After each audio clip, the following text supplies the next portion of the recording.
Hello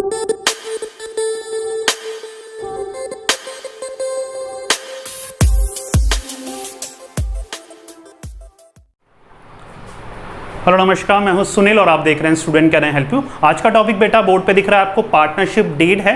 partnership deed से related सारी detail अपन देखने वाले हैं कि होता क्या है, मीनिंग देखेंगे और देखेंगे अपन कंटेंट क्या क्या है पार्टनरशिप डीड में, जो कि अपन को जानने बहुत ज़रूरी है। तो बिना टाइम वेस्ट करे स्टार्ट करते हैं। मीनिंग पे देखिए बेटा बोर्ड पे, The written agreement which specifies the terms and condition that governs the partnership is called the partnership deed। एक बार वापस देखते हैं, The written agreement which specifies the terms and condition that governs the partnership। क्या है partnership deed बेटा? Simple सा एक return agreement है दैट स्पेसिफाई, मतलब जिसमें क्या होता है, टर्म्स एंड कंडीशन होती है कि किसी भी पार्टनरशिप बिजनेस को अपन को कैसे चलाना है। पूरा क्लियर? पार्टनरशिप डीड सिंपल सा एक रिटर्न डॉक्यूमेंट है, एक एग्रीमेंट है जिसपे अपन टर्म्स एंड कंडीशन लिखी रहती है कि इस टर्म्स एंड कंडीशन के बेसिस पे अपन को पार्टनरशिप बिजनेस को फ्यूचर में चलाना है या कंडक्ट करना है। मेकिंग सेंस हो रहा है? क्लियर? अब देख लेते हैं सिंपल सा कि कंटेंट जो होते हैं पार्टनरशिप डीड में, कौन कौन से कंटेंट होते हैं जिसके बेसिस पे वो रिटर्न एग्रीमेंट फॉर्म होता है। सबसे पहला कंटेंट क्या है बेटा? अपन को पार्टनरशिप डीड में name of the firm mention करना बहुत ज़रूरी है। आपके फर्म का नाम क्या है, XYZ जो भी आपके फर्म का नाम है वो आपको पार्टनरशिप डीड में मेंशन करना ज़रूरी है। सेकंड है nature of business and location of business. आपके बिजनेस का नेचर क्या है, मतलब किस तरह का प्रोडक्ट आपकी कंपनी, आपकी फर्म बेचने वाली है कस्टमर्स को, या आप किस तरह के प्रोडक्ट में डील कर रहे हैं, वो आपका नेचर ऑफ बिजनेस हो गया।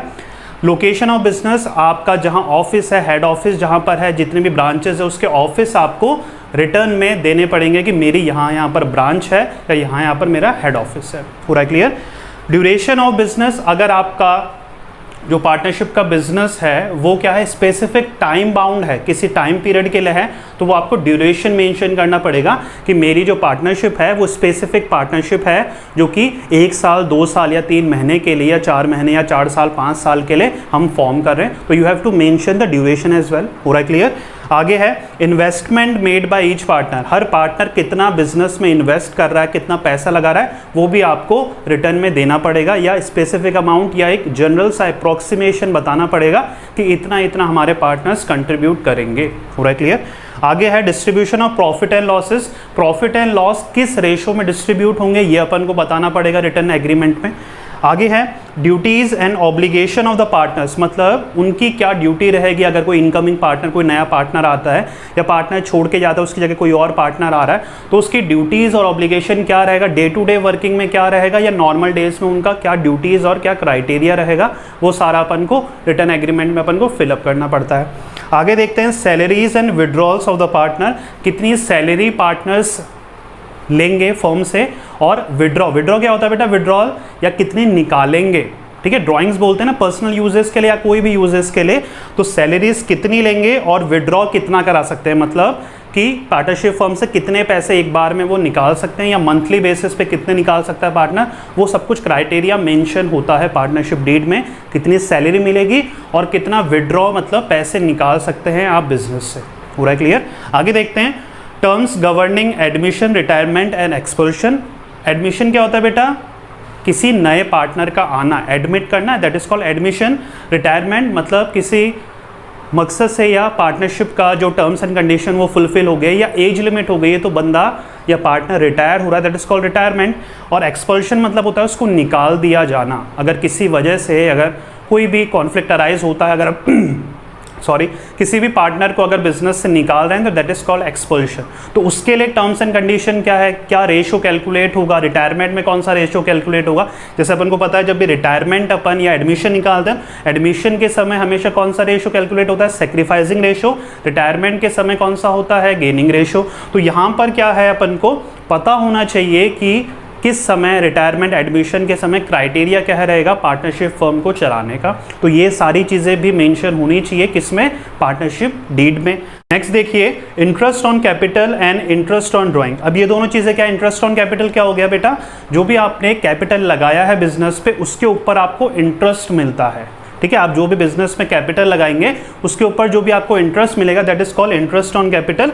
इंटरेस्ट ऑन ड्राइंग क्या है? ड्राइंग क्या चीज़ होती है बेटा? जब भी एक पार्टनर अपने पर्सनल यूजेस के लिए फर्म से अमाउंट विड्रॉ कराता है, दैट इज कॉल्ड ड्राइंग। तो वहाँ पर इंटरेस्ट ऑन ड्राइंग आपको मिलता है या मिलता नहीं है, आपको पे करना पड़ेगा, राइट। आप जो भी पैसा निकालेंगे वो पैसा तो आपको चुकाना पड़ेगा, प्लस क्या इंटरेस्ट भी देना पड़ेगा। सिमिलर वही चीज़ हो गई कि बैंक से आप लोन लेते हैं तो आपको जितना लोन लिया है वो अमाउंट तो चुकाना ही पड़ेगा, प्लस आपको इंटरेस्ट भी पे करना पड़ेगा। That is called principal plus interest amount.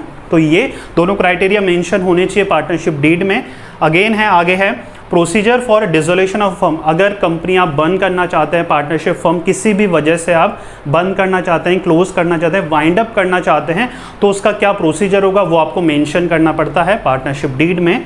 फिर है preparation of accounts and their auditing. आपको अकाउंट्स किस बेसिस पे प्रिपेयर कर रहे हैं, किस टाइम बेसिस पे प्रिपेयर कर रहे हैं, final account, balance sheets, profit and loss, जो भी आप प्रिपेयर कर रहे हो उसका पूरा मेथोडोलॉजी आपको बतानी पड़ती है अपने पार्टनरशिप डीड में। प्लस ऑडिटिंग, आप कब कब उस अकाउंट्स को चेक करोगे। ऑडिटिंग मतलब जो भी आपका सी है, चार्टर्ड अकाउंटेंट, जो भी आपके अकाउंट्स वगैरह चेक करते हैं, तो वो किस बेसिस पे ऑडिटिंग होगी, कितने टाइम में ऑडिटिंग होगी, वो आपको मेंशन करना पड़ता है। प्लस लास्ट है मेथड ऑफ सॉल्विंग डिस्प्यूट्स। अगर इन केस फर्म में डिस्प्यूट्स होते हैं, लड़ाई झगड़े होते हैं, तो उसको सॉर्ट आउट करने के लिए आप किसको अपॉइंट करेंगे? आप आर्बिट्रेटर को अपॉइंट करेंगे या किसी और एक्सटर्नल थर्ड पार्टी को अपॉइंट करेंगे, तो वो आपको मेंशन करना जरूरी है। आर्बिट्रेटर क्या होता है बेटा? कोई भी डिस्प्यूट को सेटलमेंट करने के लिए जब अपन बाहर से कोई भी एक एक्सटर्नल बंदे को हायर करते हैं, बाहर का बंदा कोई भी हो सकता है, इधर में भी या जज हो सकता है, वो लॉयर हो सकता है, या कोई भी रेस्पेक्टेड सिटीजन हो सकता है, वो आर्बिट्रेटर का काम करता है, जो दोनों पार्टीज का केस सुनता है और एक डिसीजन लेता है। That is called arbitrator, right. तो ये अपना बेटा क्या हो गया, अपन ने पार्टनरशिप डीड का मीनिंग देख लिया और ये मेजर कंटेंट देख लिए कि कौन कौन से इंपॉर्टेंट कंटेंट है पार्टनरशिप डीड में। बहुत इंपॉर्टेंट टॉपिक है और एग्जाम में ये आता है। ये 2 मार्क्स में भी आ सकता है, 4 मार्क्स में भी आ सकता है। ये क्वेश्चन बहुत इंपॉर्टेंट क्वेश्चन बनता है। What do mean by partnership deed और एक्सप्लेन इट्स वेरियस एस्पेक्ट्स या एक्सप्लेन इट्स वेरियस क्लॉजेज जो हैं आपके, वो आ सकते हैं आपके पार्टनरशिप डीड में। तो ये था बेटा आज का टॉपिक। उम्मीद करता हूँ आपको पसंद आया होगा। तो प्लीज़ लाइक करिएगा और जो भी आपके क्वेश्चंस है प्लीज़ कमेंट बॉक्स पे कमेंट करिएगा। तो मिलते हैं नेक्स्ट वीडियो पे किसी और इंटरेस्टिंग टॉपिक के साथ। This is Sunil signing off.